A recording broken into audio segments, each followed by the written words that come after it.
اللہ الرحمن الرحیم نحمدہ ونصلی علی رسولہ الکریم۔ کل کے درس میں یہ ذکر کیا تھا کہ عذاب قبر دو وجہ سے ہوتا ہے، دو گناہوں کی وجہ سے، ایک تو چغل خوری اور دوسرا پیشاب کی چھینٹوں سے نہ بچنا، نہ اپنے جسم کو بچانا اور نہ اپنے کپڑوں کو بچانا۔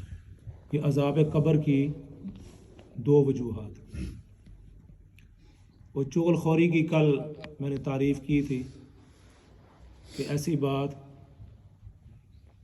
جب آپ سے کسی نے بات کہی تو آپ نے اس متعلقہ شخص کو جا کر بتا دی اور اس سے فساد پھیلا، تو اس کو چغل خوری کہتے ہیں۔ کہتے ہیں چغل خور خدا کا چور۔ بچپن میں ہم سنا کرتے تھے، جب کوئی بچہ کوئی ایک دوسرے کی بات بتا دیتا تھا تو وہ کہتے ہیں چغل خور خدا کا چور۔ اور واقعی یہ بہت بڑا گناہ ہے اور فساد ہے، اس سے معاشرے کے اندر تفریق پیدا ہوتی ہے، آپس کے اندر دشمنیاں پیدا ہوتی ہیں۔ تو آج جو ہے میں غیبت کے بارے میں بات کرتا ہوں کہ نبی پاک صلی اللہ علیہ وسلم نے اور قرآن حکیم نے اس کی بڑی شدید مذمت کی ہے۔ اور نبی پاک صلی اللہ علیہ وسلم کا ارشاد ہے الغیبۃ اشد من الزنا، الغیبۃ اشد من الزنا، غیبت جو ہے وہ زنا سے بھی زیادہ بری چیز ہے۔ اب غیبت کیا ہے؟ عن ابی ہریرہ رضی اللہ تعالی عنہ ان رسول اللہ صلی اللہ علیہ وسلم قال اتدرون ما الغیبۃ، رسول اللہ صلی اللہ علیہ وسلم نے صحابہ سے پوچھا اتدرون ما الغیبہ، آپ جانتے ہو غیبت کیا ہے؟ قال اللہ اعلم ورسولہ، صحابہ نے کہا یا رسول اللہ، اللہ جانتے ہیں اور اللہ کے رسول جانتے ہیں۔ قال ذکرک اخاک بما یکرہ، فرمایا کہ آپ ایسی بات کریں جو اس کو پتہ چلے اور اس کو بری لگے۔ اگر کسی کی تعریف کی ہے وہ تو نہیں بری لگے گی کہ کسی نے کہا کہ مولوی صاحب بڑی اچھی بات کرتے ہیں، بڑے اچھے ہیں، تو کسی تک پہنچی ہے تو وہ مولوی صاحب بھی خوش ہوں گے، آپ بھی خوش ہوں گے، کوئی آپ سے تعریف کی ہے، اسی بات سے آپ ناراض ہوں گے کہ جو ایسی بات کہی کہ جو اس کو پسند نہیں، ایسی بات کرنا کہ جو اس شخص کو پسند نہ ہو، اس کو اچھی نہ لگے۔ انہوں نے کہا یا رسول اللہ علیہ وسلم قیل افرأیت ان کان فی اخی ما اقول، اگر میں وہ بات کہوں جو میرے اس بھائی کے اندر موجود ہو، جب ہم وہ بات کہیں پھر بھی غیبت ہے کہ اس شخص کے اندر وہ بات موجود ہے۔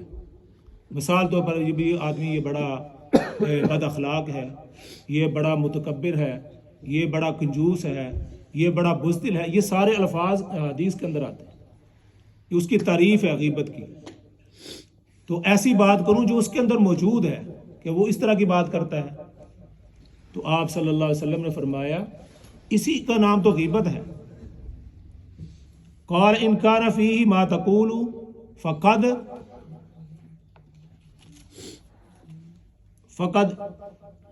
اختبہتہ وان لم یکن فیہ فقد بہتہ، اگر وہ اس شخص کے اندر وہ بات نہ ہو تو پھر وہ تہمت ہے۔ سمجھ آئی؟ ایسی بات ہم کہیں جو اس شخص کے اندر موجود ہو تو فرمایا کہ اسی کا نام تو غیبت ہے۔ اگر وہ چیز اس کے اندر نہ ہو، وہ برائی اس کے اندر نہ ہو، جب وہ آپ کریں تو یہ تو تہمت ہوئی کہ اس کے اندر وہ بات ہے ہی نہیں اور آپ یہ بات کر رہے ہیں، تو فرمایا کہ اس کو بہتان کہا جاتا ہے، اور یہ اس سے بھی بڑی بات ہے۔ آج ہماری محفلیں، ہماری مجلسیں، ہماری مساجد، ہماری کوئی بھی بیٹھک ایسی نہیں ہے جس کے اندر یہ غیبت نہیں کی جا رہی۔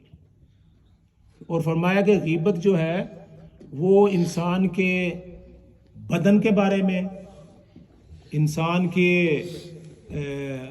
کپڑوں کے بارے میں، انسان کے کیا فرمایا کہ اس کی سواری کے بارے میں کہ اس کی سواری اچھی نہیں ہے، فرمایا یہ بھی غیبت کے اندر شامل ہے۔ اس کے کپڑے اچھے نہیں ہیں، اس طرح کے کپڑے ہیں اس کے، فرمایا یہ بھی غیبت کے اندر ہے۔ ایک شخص گزرا، اس کا بازو نہیں تھا، اس نے کہا کہ یہ ہاتھ کٹا بندہ جا رہا ہے، آپ نے فرمایا کہ آپ نے غیبت کی۔ ایسا کہنا حالانکہ اس کے وہ ہے، لیکن اگر اس کے سامنے آپ کہیں کہ تم ہاتھ کٹے بندے ہو تو اس کو اچھا لگے گا، وہ ہے تو صحیح، لیکن آپ صلی اللہ علیہ وسلم نے فرمایا کہ یہ غیبت کی۔ حضرت عائشہ صدیقہ رضی اللہ تعالی عنہ جو نبی پاک صلی اللہ علیہ وسلم کی زوجہ محترمہ ہے، انہوں نے ایک اپنی دوسری جو نبی پاک صلی اللہ علیہ وسلم بیوی ہے صفیہ، ان کا نام ہے حضرت صفیہ رضی اللہ تعالی عنہ، وہ ذرا چھوٹے پست قد کی تھی، تو انہوں نے اشارے سے کہا کہ صفیہ تو بس یہ گٹھنی سی ہے۔ آپ صلی اللہ علیہ وسلم نے فرمایا عائشہ آپ نے وہ ایسی بات کی ہے کہ اگر یہ سمندر کے اندر ڈالی جائے تو سمندر کا رنگ جو ہے تبدیل ہو جائے۔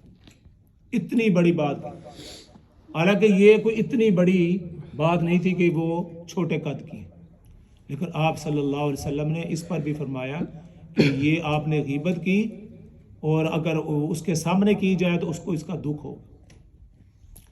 دو خواتین نے روزہ رکھا، اور بالکل جب روزے کا ٹائم ہو گیا تو صحابہ نے کہا یا رسول اللہ انہیں روزہ رکھا ہوا ہے، باندھیے ہیں، آپ ان کو جو روزہ افطار کرنے کی اجازت دیں۔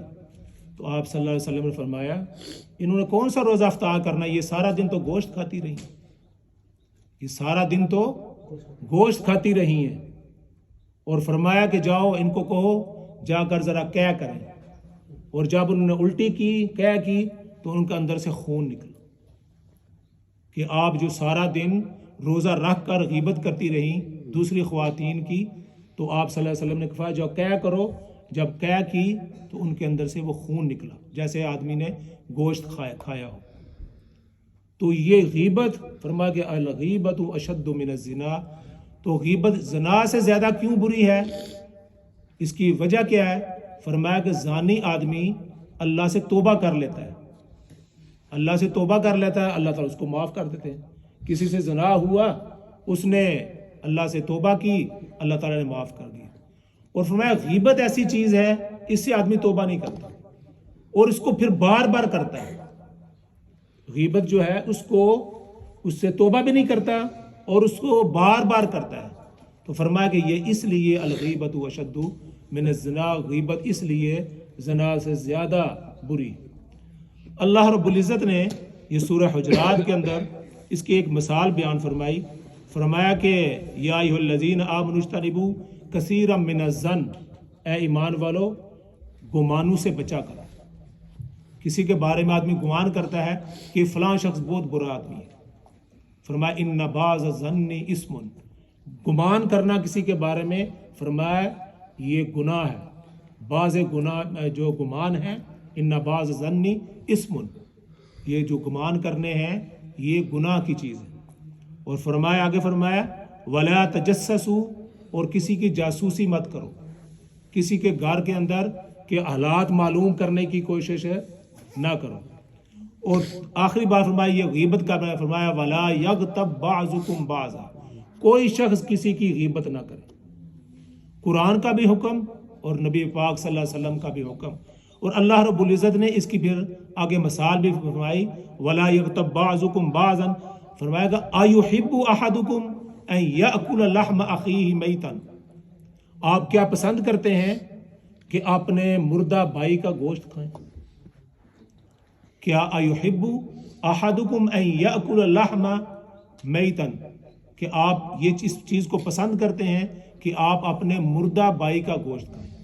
یعنی کسی کی غیبت کرنا وہ ایسے ہی ہے کہ جیسے اپنے مردہ بھائی کا گوشت کھانا۔ اور کتنی بڑی یہ بات ہے کہ کوئی آدمی اپنے مردہ بھائی کا گوشت کھا سکتا ہے، لیکن اللہ رب العزت نے فرمایا کہ جو غیبت کرنے والے ہیں وہ ایسے ہی ہیں جیسے اپنے مردہ بھائی کا گوشت۔ اور فرمایا کہ جس طرح اخیہ میتن فکرہتموہ، جس طرح تم اس کو برا سمجھتے ہو، اس گوشت کھانے کو برا سمجھتے ہو، تم غیبت کو بھی اسی طرح برا سمجھو۔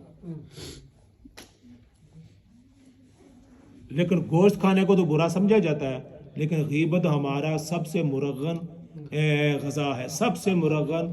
کوئی محفل، کوئی مجلس، کوئی خواتین کی محفل ہو، مردوں کی محفل ہو، مسجد ہو، مدرسہ ہو، بازار ہوں، سب سے پہلے بیٹھتے ہوئے فلاں شخص کے بارے میں وہ بات شروع ہوتی ہے اور دوسروں پر ہی جا کر ختم ہوتی ہے. تو اس بات کو اللہ رب العزت نے اس کی بھی بڑی مذمت کی ہے، اور اس کو بالکل اس کو بہت برا جانا ہے. اور رسالت مآب صلی اللہ علیہ وسلم نے بھی اس کی بہت زیادہ تردید کی ہے کہ اس طرح کسی کی غیبت کرنا، فرمایا اس کی بالکل اجازت نہیں ہے. اللہ رب العزت ہمیں ہماری مجلسوں کو اس سے پاک کرے. اور یہ ایسا متعدی گناہ ہے، اور اس طرح ایسا گناہ ہے جس سے بچنا بہت مشکل ہے، لیکن اگر نہیں بچیں گے تو فرمایا کہ یہ حقوق العباد میں سے بھی ہے کہ جس کی آپ نے غیبت کی ہے، جب تک وہ معاف نہ کرے تو گناہ معاف بھی نہیں ہوگا. اللہ کے جو گناہ ہیں وہ تو معاف ہو جائیں گے، لیکن جو بندوں کے حقوق ہیں یا ان کے بارے میں آپ نے بات کی ہے، تو جب تک اس سے معافی نہیں مانگیں گے تو اس وقت تک وہ گناہ معاف نہیں ہوگا.